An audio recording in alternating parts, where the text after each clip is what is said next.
Hello students, आज हम discuss करेंगे +2 क्लास केमिस्ट्री का चैप्टर बायोमोलिक्यूल्स। तो सबसे पहले what are biomolecules?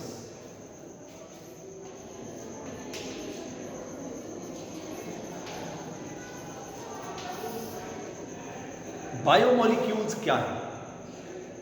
Biomolecules are the chemical lifeless substances which are the building blocks of all living organism। जितने भी लिविंग ऑर्गेनिज्म हैं जिस केमिकल लाइफलेस सब्सटेंसेस से बने हैं, नॉन लिविंग से बने हैं, नॉन लिविंग से जो लिविंग बीइंग है उनका बेसिक स्ट्रक्चर बना हुआ है। तो जो नॉन लिविंग बीइंग है that are responsible for creation of all living being, that is called biomolecule. तो बायोमोलिक्यूल क्या है? यदि आप उसकी डेफिनेशन पर जाते हैं तो biomolecules are the chemical lifeless का मतलब है कि वो नॉन लिविंग है। ठीक है जी। Biomolecules are the chemical lifeless substances which are the building block of all living organism।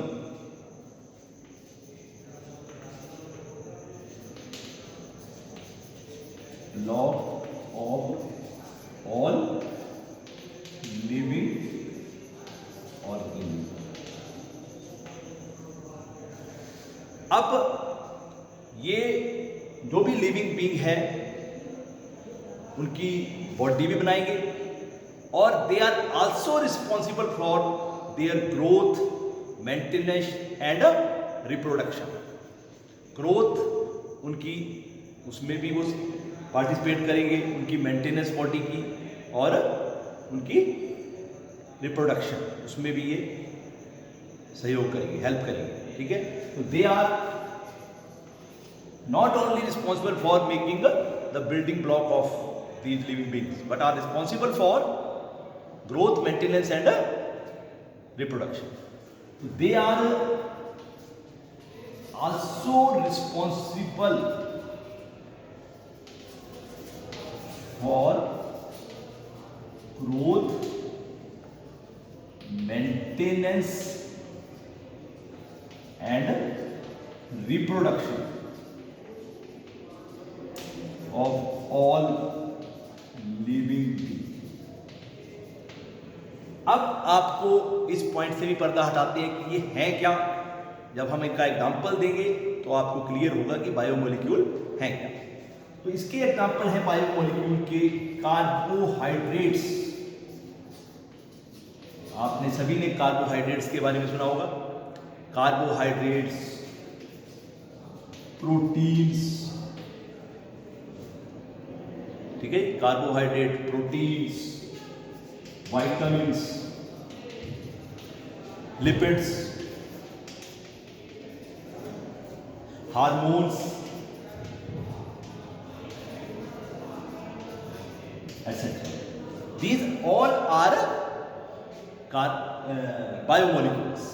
They all are non-living and responsible for growth, maintenance, reproduction and they are the building block of a living being। अब ये किस तरह से living being की body बनाते हैं या reproduction करते हैं, ये सारा कुछ हम बायोमोलिक्यूल चैप्टर में डिस्कस करेंगे। ठीक है। तो सबसे पहले हम बायोमोलिक्यूल में एग्जांपल ले लेते हैं कार्बोहाइड्रेट्स का। आई थिंक क्लियर है। तो अब सबसे पहले हम आ जाते हैं कार्बोहाइड्रेट्स पर। तो what are carbohydrates? Carbohydrates are the biomolecules which are formed by the photosynthesis of। Photosynthesis क्या होती है? आपको सबको क्लियर होगा व्हाट इज द फोटोसिंथेसिस। तो फोटोसिंथेसिस में जो ग्रीन प्लांट्स हैं वो एटमॉस्फेयर में जो कार्बन डाइऑक्साइड है और वाटर वेपर है, in the presence of chlorophyll glucose बनाएंगे, साथ में ऑक्सीजन। तो ये मैं आपके लिए फोटोसिंथेसिस लिख रहा हूं। कार्बन डाइऑक्साइड, वाटर, एक्स मोल मान लीजिए हमने कार्बन डाइऑक्साइड के लिए और वाई मोल वाटर के लिए, इन दी प्रेजेंस ऑफ क्लोरोफिल। आपको पता है ग्रीन पिगमेंट इन प्लांट्स, तो क्या बन जाएगा हमारा यहां ग्लूकोज, ठीक है, ग्लूकोज बनेगा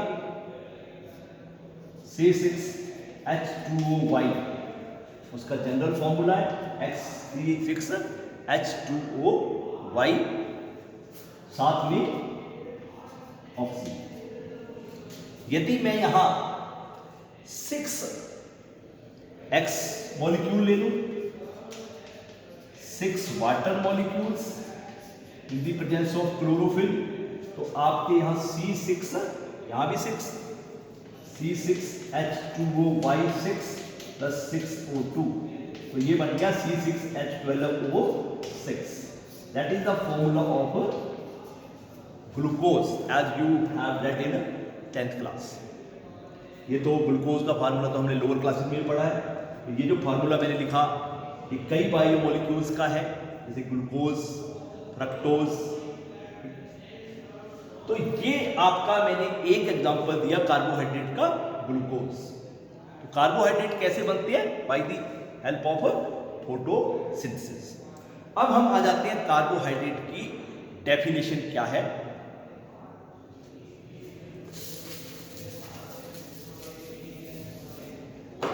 पहले ओल्ड डेफिनेशन पर आते हैं जो पहले चलती थी, पर वो काफी देर तक सस्टेन नहीं रही क्योंकि उसमें लिमिटेशन आई। ओल्ड डेफिनेशन में आते हैं। पहले ओल्ड डेफिनेशन जो कार्बोहाइड्रेट की थी, पहले माना जाता था कि कार्बोहाइड्रेट क्या होते हैं। Carbohydrates are the compounds of carbon, hydrogen and oxygen. Carbohydrates are the compounds of carbon, hydrogen and oxygen, having general formula. General formula उसका क्या होगा, जो अभी मैंने लिखा था CXH2O5, CXH2O5। पर ये जो फार्मूला है जो कार्बोहाइड्रेट्स का पहले चलता था, वो उसमें कई लिमिटेशन थी, उनको डिस्कस कर रहे हैं हम अभी। जैसे देखिए, कई जो कार्बोहाइड्रेट थे वो इस फार्मूले को नहीं मानते, नहीं एक्सेप्ट करते हैं। जैसे ग्लूकोज में तो ये फार्मूला ठीक बैठ गया, यहाँ 6 आ गया, यहाँ 6 आ गया, C6H12O6। पर कई कार्बोहाइड्रेट हैं जैसे रैमनोज, वो है C6H12O5। डीऑक्सीराइबोज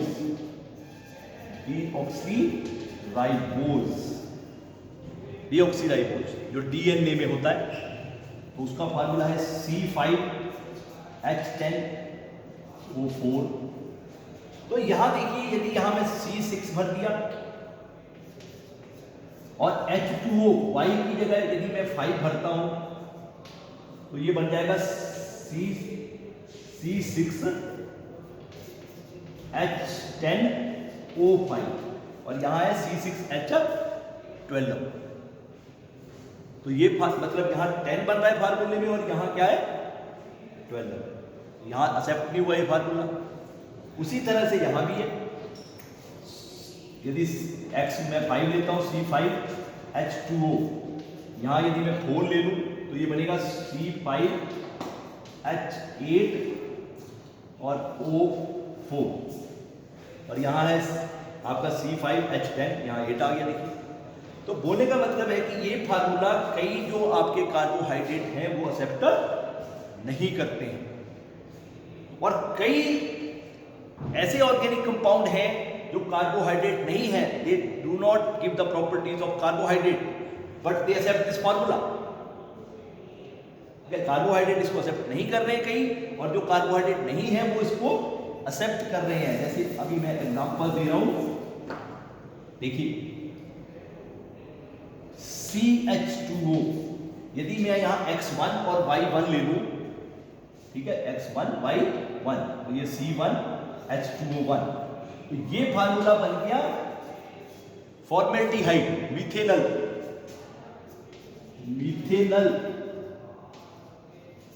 मतलब एल्डिहाइड बन गया। तो कार्बोहाइड्रेट की बात कर रहे हैं, तो ये देखिए एल्डिहाइड की फार्मूला मान रहा है। तो यदि हम इस फार्मूले के अनुसार कार्बोहाइड्रेट मान लें तो मिथेनल भी फिर कार्बोहाइड्रेट हुआ, ठीक है।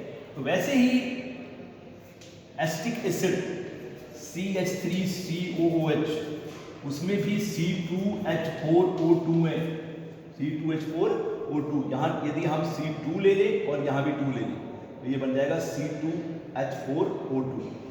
तो एसिटिक एसिड भी इस फार्मूले को एक्सेप्ट कर रहा है। ये तो कार्बोक्सिलिक एसिड है, एसिड है, कार्बोहाइड्रेट नहीं है, पर फिर भी इस फार्मूले को एक्सेप्ट कर रहा है। तो इस डेफिनेशन में यदि हम मानते हैं कि कार्बोहाइड्रेट्स में यही फार्मूला रहेगा, तो that is not universally accepted. कई मतलब कार्बोहाइड्रेट इसको एक्सेप्ट कर रहे हैं और कई नहीं कर रहे। तो इस डेफिनेशन को फिर थोड़ा मॉडिफाई किया गया। तो जो अब डेफिनेशन कार्बोहाइड्रेट की आपने लिखनी है वो क्या है, उसको बता रहा हूं। तो carbohydrates are the compounds of carbon, hydrogen, oxygen तो लिखे, of carbon, hydrogen and oxygen, ये तो लिखना है आपने, पर वो फार्मूला लिखना है, साथ में ऐड करना है इसमें carbon compound of carbon, hydrogen, oxygen having polyhydroxy aldehyde, polyhydroxy aldehyde, polyhydroxy मतलब पॉली का मतलब मैनी, हाइड्रोक्सी मतलब OH ग्रुप होगा उसमें, ठीक है। पॉलीहाइड्रोक्सी मतलब OH ग्रुप होगा और साथ में एल्डिहाइड, और पॉलीहाइड्रोक्सी कीटोन मतलब जो आपके कार्बोहाइड्रेट होंगे उसमें फंक्शन ग्रुप एल्डिहाइड भी हो सकता है और कीटोन भी हो सकता है, साथ में OH ग्रुप भी होगा, ठीक है। कीटोन विच having polyhydroxy एल्डिहाइड और कीटोन which on hydrolysis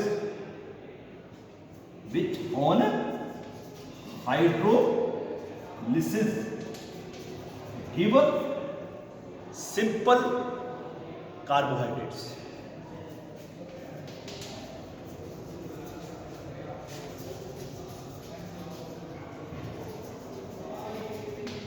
ये इसकी डेफिनेशन। कार्बन, हाइड्रोजन, ऑक्सीजन भी होगा, साथ में पॉलीहाइड्रोक्सी एल्डिहाइड और कीटोन होगा, और यदि उनकी हाइड्रोलिसिस करें फर्दर तो वो सिंपल कार्बोहाइड्रेट देंगे। सिंपल मतलब छोटे। अब कार्बोहाइड्रेट भी 3 टाइप के होते हैं, मोनोसेक्राइड्स, ओलिगोसेक्राइड एंड पॉलीसेक्राइड्स। इसको हम नेक्स्ट वीडियो में करेंगे। आज के लिए हमने कार्बोहाइड्रेट की डेफिनेशन की, ठीक है। इसमें हमने बताया कि इसमें पॉलीहाइड्रोक्सी एल्डिहाइड या कीटोन होगा और साथ में OH ग्रुप, ठीक है। थैंक्स।